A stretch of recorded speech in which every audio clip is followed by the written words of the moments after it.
Hello friends, welcome to smart study hub. हम देखने वाले हैं कंप्यूटर के 10 क्वेश्चन एक्सप्लेनेशन के साथ। कंप्यूटर के इस सीरीज में ज़रूर बने रहिएगा फ्रेंड्स। हम daily topic wise MCQ cover करेंगे।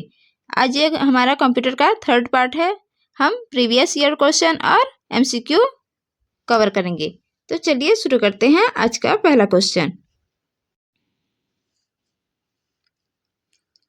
कंप्यूटर एक ऐसा उपकरण है जो सिर्फ गणक ही नहीं बल्कि खालिस्तान सूचना को संसाधित करने वाला साधन है।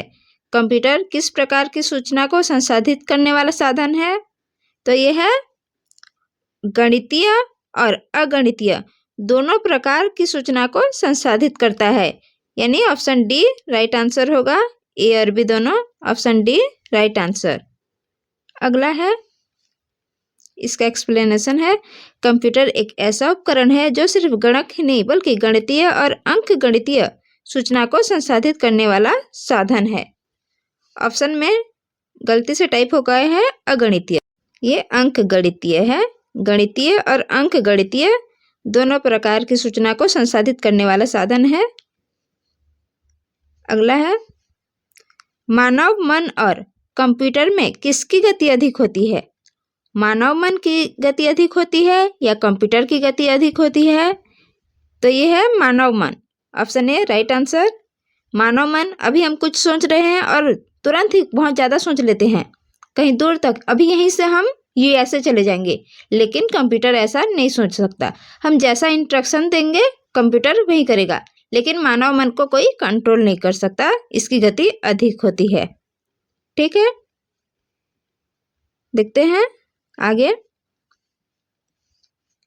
फ्रेंड्स, अभी तक आपने हमारे चैनल को सब्सक्राइब नहीं किया है तो प्लीज़ पहले चैनल को सब्सक्राइब कर दें और बेल आइकन प्रेस कर दें।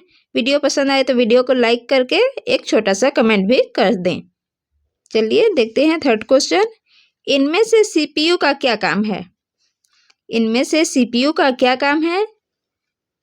तो सीपीयू क्या करता है? अंक गणितीय परिकलन, दो राशियों के मानों की तुलना, कृत्रिम स्मृति में वांछित डेटा। तो इनमें से कोई भी सीपीयू का काम नहीं है। ऑप्शन डी राइट आंसर होगा। इनमें से कोई नहीं, सीपीयू का काम पूछ रहा है तो इनमें से कोई नहीं। देखते हैं एक्सप्लेनेशन क्या है। सीपीयू का पूरा नाम होता है सेंट्रल प्रोसेसिंग यूनिट, जिसे प्रोसेसर, माइक्रो प्रोसेसर या केवल सीपीयू भी कहा जाता है। इसे कंप्यूटर का दिमाग कहा जाता है क्योंकि ये कंप्यूटर से जुड़े सभी हार्डवेयर और सॉफ्टवेयर से प्राप्त निर्देशों को संभालता है और इनपुट डिवाइस से प्राप्त निर्देशों और डाटा को प्राप्त करता है और उसे प्रोसेस करके परिणाम देता है। ये हम कल के क्वेश्चन में भी देखे थे। ये सब सीपीयू के काम हैं। अगला है, मनुष्य की स्मरण शक्ति कंप्यूटर की तुलना में क्या होती है? अधिक होती है, कम होती है या औसत या सामान्य? कैसी होती है मनुष्य की स्मरण शक्ति कंप्यूटर की तुलना में? तो ये होती है सामान्य। Option A right answer. मनुष्य की मेमोरी कंप्यूटर की तुलना में सामान्य होती है। देखते हैं इसका एक्सप्लेनेशन। मनुष्य की स्मरण शक्ति कंप्यूटर की तुलना में सामान्य होती है। कुछ तुलनाओं से मानव मस्तिष्क तेज होती है। कुछ तुलनाओं से कंप्यूटर की तुलना में कहीं अधिक जानकारी संसाधित कर सकते हैं। वास्तव में 2000 के दशक में पूरे इंटरनेट की जटिलता की तुलना एक मानव मस्तिष्क से की गई थी। वर्ष 2000 में इंटरनेट की जटिलता की तुलना एक मानव मस्तिष्क से की गई थी। हालांकि आज की बड़ी स्केल समस्याओं से निपटने के लिए कंप्यूटर की विश्लेषणात्मक शक्ति के साथ कोई मस्तिष्क तुलनीय नहीं है। 2000 सन में तुलना की गई थी, अभी ऐसा कुछ नहीं है। कंप्यूटर को किस प्रकार की बुद्धि की संज्ञा दी गई है? कंप्यूटर को किस प्रकार की बुद्धि की संज्ञा दी गई है? तो इन्हें दी गई है कृत्रिम स्मृति में वांछित data. Option C right answer. कृत्रिम स्मृति में वांछित डेटा। कैसे ये है? कंप्यूटर को कृत्रिम बुद्धि की संज्ञा दी गई है। इसकी स्मरण शक्ति मनुष्य की तुलना में उच्च होती है। कंप्यूटर की मेमोरी मनुष्य की तुलना में हाई होती है। ठीक है,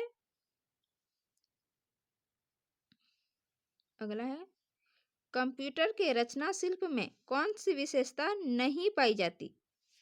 कंप्यूटर के रचना शिल्प में कौन सी विशेषता नहीं पाई जाती?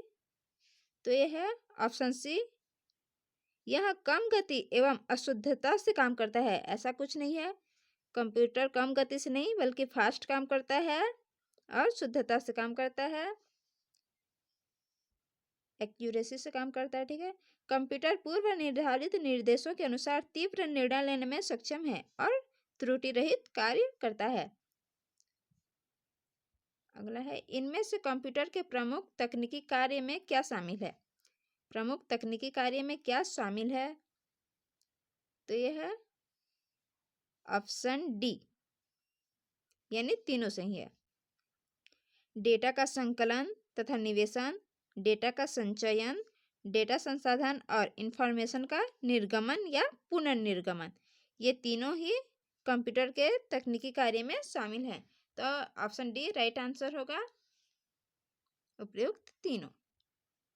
8वां क्वेश्चन है, ये कंप्यूटर के कार्य देख लेते हैं। ऊपर देखे हैं संकलन, संचयन, संसाधन, निर्गमन, ये सब कंप्यूटर के कार्य हैं। अगला है, कंप्यूटर की क्षमता कैसी होती है? सीमित, असीमित, निम्न, उच्च कैसी होती है कंप्यूटर की क्षमता? कंप्यूटर की क्षमता होती है सीमित, ये लिमिटेड होती है कंप्यूटर की क्षमता। ठीक है, ऑप्शन ए राइट आंसर।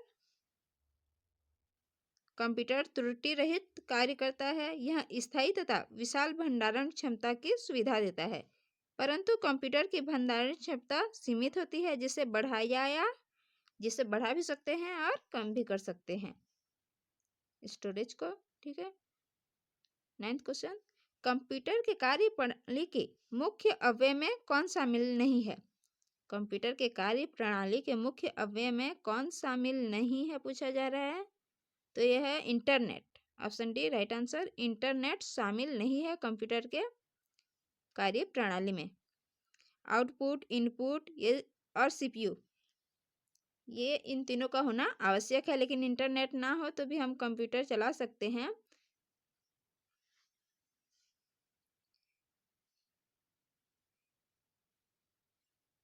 अंतिम क्वेश्चन, कंप्यूटर का नियंत्रक भाग क्या कहलाता है? कंप्यूटर को जो कंट्रोल करके रखता है क्या कहलाता है? तो ये सीपीयू कहलाता है, option C right answer. CPU का full form central processing unit, CPU को प्रोसेसर या माइक्रो प्रोसेसर भी कहा जाता है, हिंदी में केंद्रीय संसाधन इकाई।